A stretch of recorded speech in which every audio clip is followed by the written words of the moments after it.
Hello my friends, welcome to my YouTube channel. हम अभी तक आप लोगों को पास्ट कंटिन्यूअस तक ख़त्म कर चुके थे और कल सिर्फ हम आप लोग को कंसेप्ट बताते कि देखिए कैसे आप लोग को विदाउट हिंदी के आप नहीं बना सकते हैं।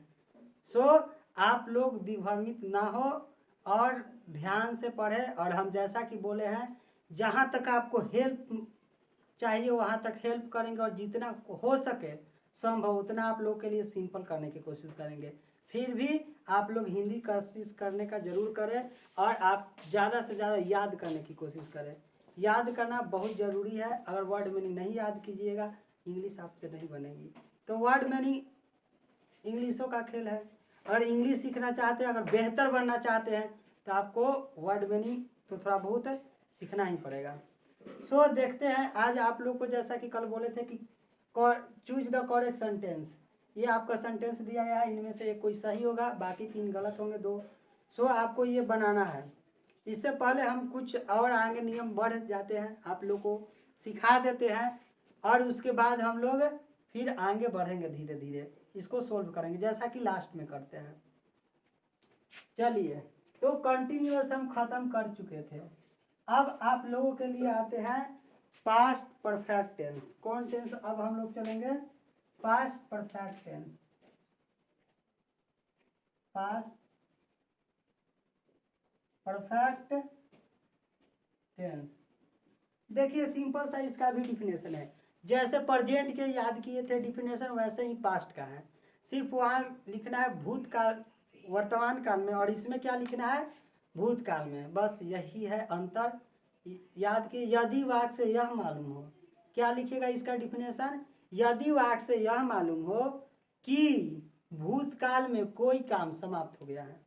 उसमें हम लोग प्रेजेंट में क्या, यदि वाक्य से यह मालूम है कि वर्तमान काल में कोई काम समाप्त हो गया है, वो वर्तमान काल में समाप्त हो गया था। इसमें क्या होगा? यदि वाक्य से यह मालूम हो कि कोई कार्य भूतकाल में समाप्त हो चुका है, उसको हम लोग पास्ट परफेक्ट टेंस कहते हैं। अगर स्ट्रक्चर की बात करें तो जैसा कि बताते सब्जेक्ट ऑब्जेक्ट सभी में लगती है। परफेक्ट के मतलब बताते क्या? कि वर्ब 3 होता है। और याद कीजिए कि प्रेजेंट परफेक्ट में क्या था? सब्जेक्ट प्लस हैज या have plus verb 3 plus object. तो हैज या हैव का पास्ट क्या होता है? तो बोलिए कि हैड होता है। तो आपका बन का तैयार हो गया। Subject plus had plus verb 3 plus object, ये आपका बन के स्ट्रक्चर रेडी हो गया। अब इसमें हम कुछ ये आपका एग्जाम्पल ले लेते हैं। जैसे में देखिए,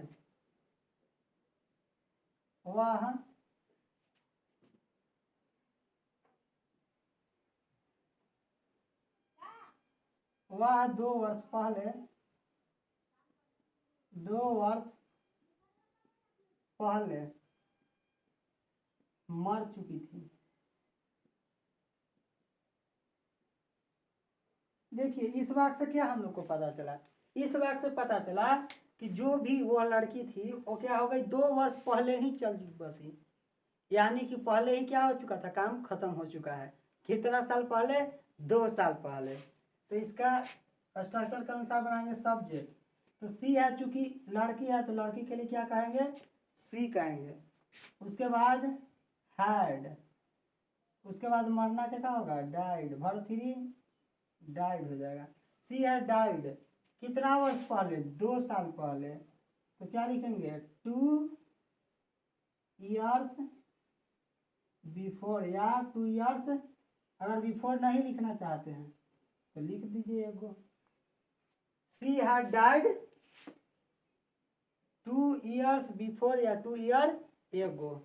आई होप कि आप समझ चुके होंगे कि हम लोग कोई भी काम भूतकाल में कोई काम हो चुका था, इसके लिए हम लोग पास्ट परफेक्ट टेंस का प्रयोग करते हैं।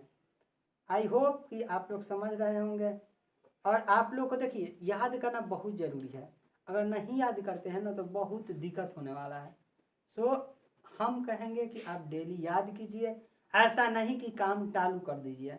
काम चालू हो जाता है तो बोरिंग हो जाती है कि नहीं चलो आज के वीडियो कल पढ़ लेंगे, कल के वीडियो परसों पढ़ लेंगे, परसों के वीडियो तरसों पढ़ लेंगे। सो इस तरह आपका काम चालू बन जाएगा।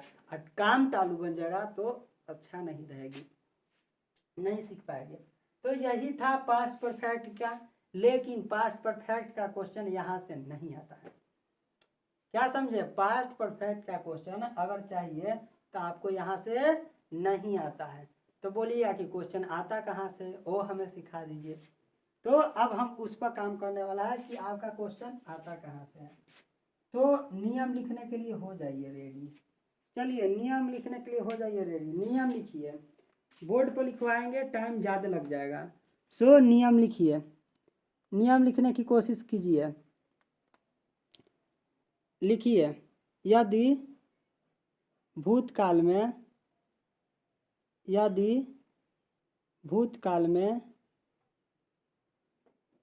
लिख रहे हैं, यदि भूतकाल में एक साथ, यदि भूतकाल में दो कार्य हुए हो। क्या? यदि भूतकाल में दो कार्य हुए हो। क्या लिखिएगा? यदि भूतकाल में दो कार्य हुए हो और एक कार्य दूसरे कार्य से ठीक पहले हुआ हो। एक कार्य दूसरे कार्य से ठीक पहले हुआ हो। क्या लिखे? यदि भूतकाल में दो कार्य हुए हो, एक कार्य दूसरे कार्य से ठीक है पहले हुआ हो। तो जो कार्य पहले होता है, उसे पास्ट परफेक्ट में बनाते हैं, और जो काम बाद में होता है यानी कि अंतिम में होता है उसको पास्ट इंडेफिनिट में बनाते हैं। फिर से, यदि भूतकाल में एक साथ दो कार्य हुए हो, यदि भूतकाल में क्या हो, एक साथ दो कार्य हुए हो और एक कार्य दूसरे कार्य से ठीक पहले हुआ हो।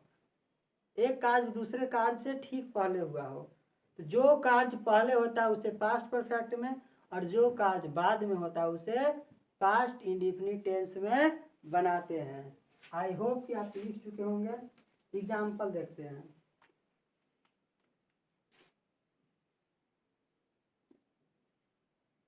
मेरे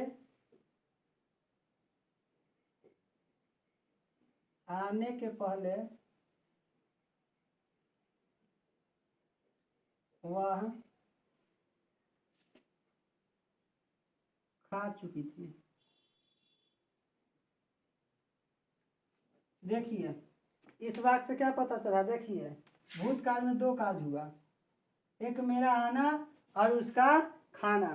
तो जो कार्य सबसे पहले हुआ हो, देखिए मेरे आने के पहले वह खा चुकी थी, तो वह पहले खा चुकी थी ना। तो दो कार्य सबसे पहले हुआ, उसको कौन टेंस में? तो बोलिए कि पास्ट परफेक्ट टेंस में। कौन टेंस में? परफेक्ट में। और जो कार्य बाद में हुआ उसको पास्ट इंडेफिनिट टेंस में बनाते हैं। कौन टेंस में बनाते हैं? तो पास्ट इंडेफिनिट टेंस में बनाते हैं। आई होप कि समझ रहे होंगे। मेरे आने के पहले वह खा चुकी थी। अब देखिए जो कार्य पहले होता है उसको पास्ट परफेक्ट में और पहले बनाते हैं। देखिए वह खा चुकी थी पहले ही ना, तो क्या हो जाएगा? सी हैड ईटेन। और देखिए के पहले के मीनिंग होता है बिफोर। क्या होता है? बिफोर। क्या होती है? बिफोर। और क्या? मेरे आने के पहले, तो आई केम। तो क्या बन के तैयार हो गया? She had eaten before I came. मेरे आने के पहले वह खा चुकी थी। एक और एग्जाम्पल ले लेते हैं ताकि आप लोगों को अच्छे से समझ में आए।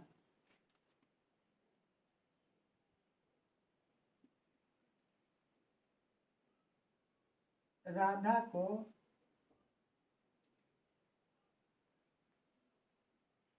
जाने से पहले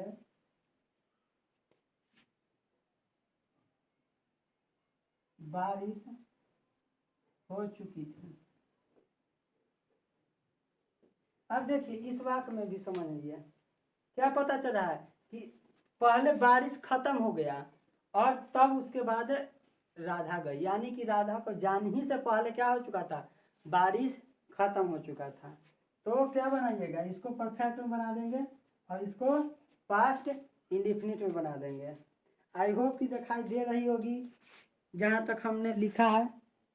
चलिए ठीक है, दिखाई दे रही है। तो देखिए इसको ट्रांसलेशन कैसे बनाएंगे? बारिश हो चुकी थी तो क्या बनाइएगा? It had rain before Radha को जाना, क्या लिखेगा, राधा केम। क्या होगा, it has rained before Radha came, Radha को जाने से पहले बारिश हो चुकी थी।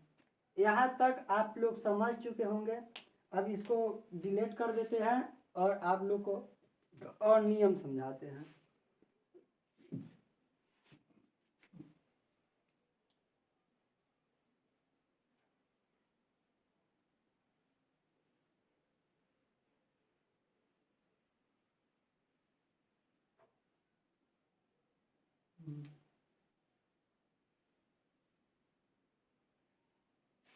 चलिए देखा जाए, आप लोग को दो नियम लिखवाते हैं, ये आप लोग याद कर लीजिएगा। इसी दोनों पर क्वेश्चन हमेशा आता है। यदि दो सेंटेंस हो, कितने सेंटेंस हो, दो सेंटेंस हो, देखिए, और बीच में क्या रहे, बिफोर रहे। यदि दो वाक्य हो और बीच में बिफोर रहे तो पहला वाला सेंटेंस बिफोर के पहले वाला पास्ट परफेक्ट में बनाते हैं। बिफोर को पहले वाला किस टेंस में बनाते हैं, पास्ट परफेक्ट टेंस में बनाते हैं। और बिफोर के बाद वाले सेंटेंस को पास्ट इंडिफिनिट में बनाते हैं। और बिफोर के बाद वाले सेंटेंस को कौन टेंस में बनाते हैं, पास्ट इंडिफिनिट टेंस में बनाते हैं। देखिए इसी टाइप से आप लोग को एग्जाम में क्वेश्चन आ रही है। सो वो पढ़ा दिए तो सिंपल थी, पढ़ लिए, हर एक टीचर पढ़ाते हैं। लेकिन क्वेश्चन जहाँ से आता है वहाँ आप लोग को रूबरू करवाना चाहते हैं कि देखिए क्वेश्चन यहाँ से आता है। यहाँ से आप लोग हिंदी करने के चक्कर में लगे रहते हैं, हिंदी करें क्या करें। और हिंदी बहुत लोग से नहीं हो पाता है, क्योंकि यहाँ के तो टीचर के जानते ही हैं, दिग्भ्रमित कर देते हैं, 10 तक ले नहीं पढ़ना है, 11वां में डायरेक्ट एंट्री लीजिएगा, वो भी 12वां क्लास में। बताइए कैसे होगा, हाउ इट पॉसिबल, कैसे सीखिएगा। हलवा विषय है इंग्लिश कि आप लोग डायरेक्ट 11th और 12th में आकर सीख लीजिएगा। तो उसके लिए कोई बात नहीं घबराने की, हम आप लोगों को लिए ये रूल बता देते हैं कि इसके मदद से आप विदाउट हिंदी कर सकते हैं। लेकिन अभी भी सलाह देते हैं भाई हिंदी करना जरूर करें, ट्रिक के फेर में नहीं रहें। तो देखिए बिफोर के बाद वाले, अगर हो सकता है कि बिफोर पहले दे दे तो बिफोर दे देगा, तो बाद वाला इंडिफिनिट और कॉमा दे के इसको फिर बाद वाला क्या कर देंगे, पास्ट परफेक्ट। यानी कि बिफोर के पहले पास्ट परफेक्ट, बिफोर के बाद पास्ट इंडिफिनिट, बिफोर के पहले पास्ट परफेक्ट, बिफोर के बाद पास्ट इंडिफिनिट। ये देखते हैं आफ्टर जस्ट विपरीत हो जाता है। आफ्टर वाला क्या हो जाता है, इसके जस्ट अपोजिट। यानी कि अभी तक पास्ट यहाँ था, अब पास्ट इंडिफिनिट पहले आ जाएगा। अगर आफ्टर हो जाएगा तो पूरा कहानी पलट जाती है, याद रखिएगा। ऐसे भी जानते हैं बिफोर का उल्टा क्या होता है, तो बोलिएगा कि बिफोर का उल्टा आफ्टर होता है। बिफोर मतलब पहले, आफ्टर मतलब बाद में। तो जब उल्टा होता है, जब इन लोग के मीनिंग उल्टा होता है, तो इन लोग का नियम भी उल्टा हो जाती है। समझ रहे हैं, इसमें पास्ट इंडिफिनिट लास्ट में था, देखिए इसमें पास्ट इंडिफिनिट पहले आ गया और पास्ट परफेक्ट लास्ट में चला गया। सो ये ख्याल रखिएगा। एग्जाम्पल दिखा देते हैं।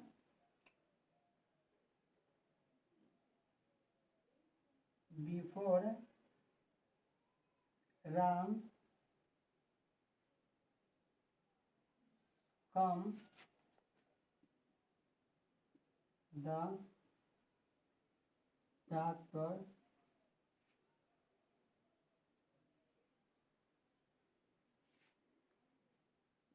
गो। चलिए अब देखिए, कहिएगा कि इसको बनाए कैसे।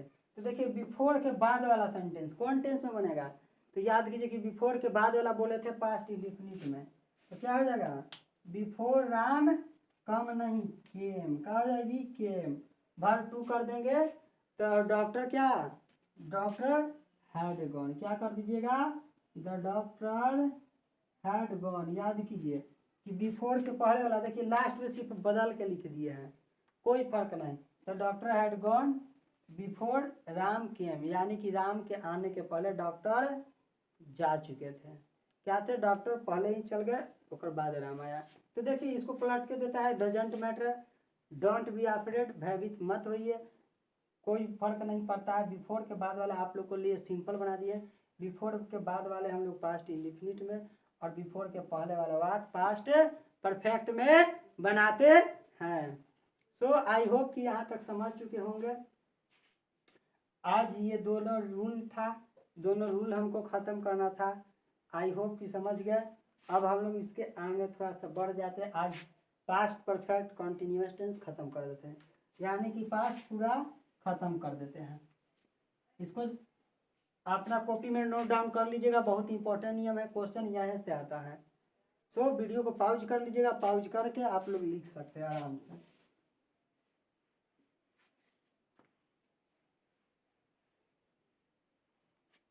चलिए फ्रेंड्स, नेक्स्ट देखते हैं। कौन टेंस अब हो गया? Past perfect continuous tense. चलिए देखिए, इसको याद करना सिंपल है। प्रेजेंट याद कर लिए कोई बात नहीं है, प्रेजेंट से एकदम से सिंपल हो जाती है। उसमें सिर्फ वर्तमान लगा दीजिए, इसमें भूत लगा दिए, बाकी सब वही रहेगा। परफेक्ट मतलब काम पूरा हो गया, कंटिन्यूअस कोई काम जारी है। यानी कि यदि वाक्य से यह मालूम हो कि भूतकाल में कोई कार्य, भूतकाल में कुछ कार्य समाप्त हो चुका था और कुछ कार्य उस वक्त भी जारी था, क्या हो जाएगा? यदि भूतकाल से यह प्रतीत हो कि, यदि वाक्य से यह मालूम हो, फिर से लिखिए, यदि वाक्य से यह मालूम हो कि भूतकाल में कोई कार्य, कुछ कार्य क्या था? जारी था, और कुछ कार्य हो चुका था, उसी को हम लोग परफेक्ट टेंस कहते हैं, परफेक्ट कॉन्टिन्यूअस टेंस कहते हैं। इसका अगर स्ट्रक्चर की बात करें तो पिछले वाला रह जाएगा, याद कीजिए।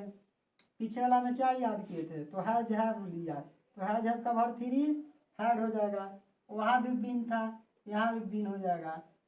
और उसके बाद क्या था? कंटिन्यूअस के मतलब बोले थे वर्ब फोर, तो वर्ब फोर लगा दिए, ऑब्जेक्ट लगा दिए, और इसमें सिंस या फॉर लगा दिए, और आपका क्या हो जाएगा? इसके बाद टाइम लिख दीजिएगा।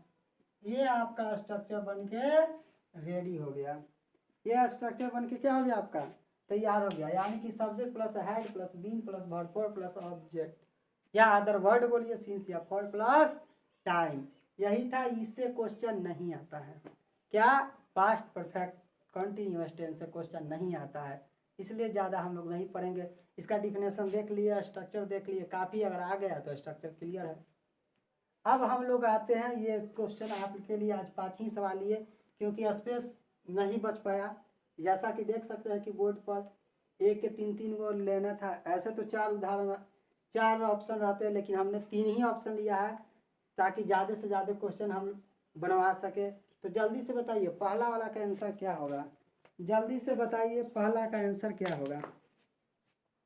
पहला वाला का आंसर क्या होगी?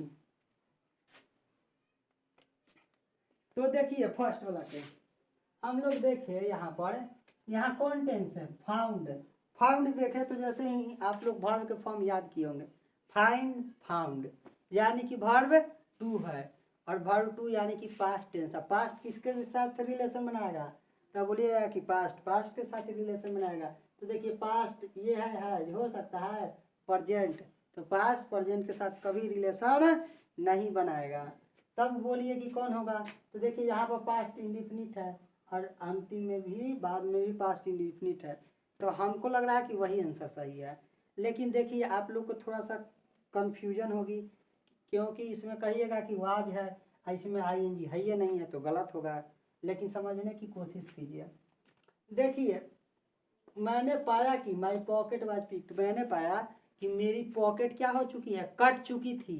कहने का मतलब ये हुआ कि ये भुआस है, कोई के द्वारा ना पॉकेट कट गया, ऑटोमेटिक तो नहीं कटेगा, खुद तो हाथ है नहीं कि कट गया, कट के ना हम दूसरा में चले जाते हैं, ऐसा नहीं होगा। तो क्या होगा? किसी के द्वारा हुआ था, तो इसलिए आपका आंसर सही हो जाएगी फर्स्ट वाला। सो फ्रेंड्स, आपका क्वेश्चन ऐसा ही आता है, 4 ऑप्शन देता है, बोलता है कि इनमें से सही चुने। सो आप लोग देख सकते हैं कैसे सही हुआ। क्वेश्चन नंबर सेकंड बताइए जल्दी से। क्वेश्चन नंबर सेकंड के क्या होगा? क्वेश्चन नंबर सेकंड है, तो देखिए कि हैज है, तो ठीक है। लास्ट में यहाँ पर देखिए, जैसे ही लास्ट में देखे तो एगो दिखाई दिया, बिफोर दिखाई दिया। याद कीजिए, यदि अंग्रेजी वाक्य में एगो रहे, बिफोर रहे, लास्ट रहे, प्रीवियस रहे, या कोई बीता हुआ समय रहे, यस्टरडे भी रहेगा, तो हम लोग पास्ट इंडिफिनिट में बनाते हैं। पास्ट इंडिफिनिट कहता है कि वर्ब टू चाहिए, तो इस तरह से हमारा कौन आंसर सही हो जाएगा? सी ऑप्शन सही हो जाएगी। थर्ड देखिए जल्दी से, जल्दी जल्दी देखिए, हम लंबा वीडियो नहीं बनाना चाहते, जल्दी से देखा जाए। थर्ड देखें तो आपको पता चल गया क्या भाई, यहाँ पर सीन्स या फॉर लगा है, और सीन्स या फॉर कौन टेंस में लगता है? Present perfect continuous. Present perfect continuous कहता है कि वर्ब फोर चाहिए, वर्ब थ्री चाहिए। इसमें देखें कि वर्ब थ्री वर्ब फोर कौन है? वर्ब फोर था, वर्ब थ्री है, ये वर्ब फोर नहीं है, लेकिन देखिए इसमें वर्ब थ्री भी है और वर्ब फोर भी है, तो ऑप्शन सी ए सही हो जाएगा तीसरा के। चौथा जल्दी से देखा जाए, चौथा का आंसर क्या होगा? चौथा देखें तो आपको पता चला इन 1947, बताइए 1947 खत्म हो चुकी है ना, बताए थे यदि कोई बीता हुआ समय रहेगा। कौन tense? Past indefinite tense. India on freedom in 1947, India 1947 में स्वतंत्र हुआ था। चलिए लास्ट क्वेश्चन है पांचवा, जल्दी से बताइए लास्ट क्वेश्चन पांचवा का आंसर क्या होगा? लास्ट क्वेश्चन 5 का आंसर क्या होगा? तो 5 में देखें तो फिर से आपको नियम मिल गया क्या भाई कि लास्ट है, तो लास्ट से पता चल गया कि लास्ट मतलब बीता हुआ समय, यानी कि जो भी सेंटेंस बनेगा कौन टेंस में? पास्ट इंडिफिनिट में बनेगा। तो पास्ट इंडिफिनिट में देखें तो वर्ब टू चाहिए था, और वर्ब टू पता चला कि बी में है। तो इस तरह से आपका आप बना सकते हैं। आपको आता है एग्जाम में चूज द करेक्ट सेंटेंस, नहीं शायद दिखाई दे रहा होगा, यानी कि करेक्ट सेंटेंस आपको चूज करना होता है। आपको 4 सेंटेंस देती है, इससे और आसान आसान देती है। हम तो थोड़ा अपने से बनाए तो थोड़ा टफ बना दिए हैं, तो आप लोग को और आसान क्वेश्चन मिलेगा, आराम से बना सकते हैं। So don't fear. आप लोग को जैसा कि देख भी रहे हैं टाइम एंड टेंस का क्वेश्चन सोल्यूशन करवा रहे हैं। अब आपको बस एक दिन का और रूल बचा है कल, यानी कि टाइम एंड टेंस खत्म हो जाएगी। उसके बाद हम लोग कंपटीशन वाला पर कुछ वर्क करेंगे, उन लोगों के लिए कॉमन ईरर हो गया, सेंटेंस इम्प्रूवमेंट हो गया, उस पर काम करेंगे, और उसके बाद फिर से नए चैप्टर की शुरुआत करेंगे। यानी कि 2-3 दिन में ओवरऑल ये चैप्टर पूरा फिनिश हो जाएगा, ज़्यादा नहीं 2-3 दिन में हो जाएगी पूरा फिनिश, और उसके बाद हम लोग नेक्स्ट चैप्टर की ओर मूव करेंगे। सो फ्रेंड्स, आप लोग देखते रहिए मेरे वीडियो को, चैनल को जरूर सब्सक्राइब करें, लाइक कीजिए, शेयर कीजिए, क्योंकि पहले भी बोल चुके हैं आप लोग के लाइक शेयर ही मेरी एनर्जी बढ़ाती है। सो फ्रेंड्स ज़रूर करें, हम आपके लिए कर रहे हैं तो आपको भी कुछ बनता है कि मेरे लिए कुछ करें। सो मिलते हैं नेक्स्ट वीडियो में, तब तक के लिए आप देखते रहें मेरी चैनल को।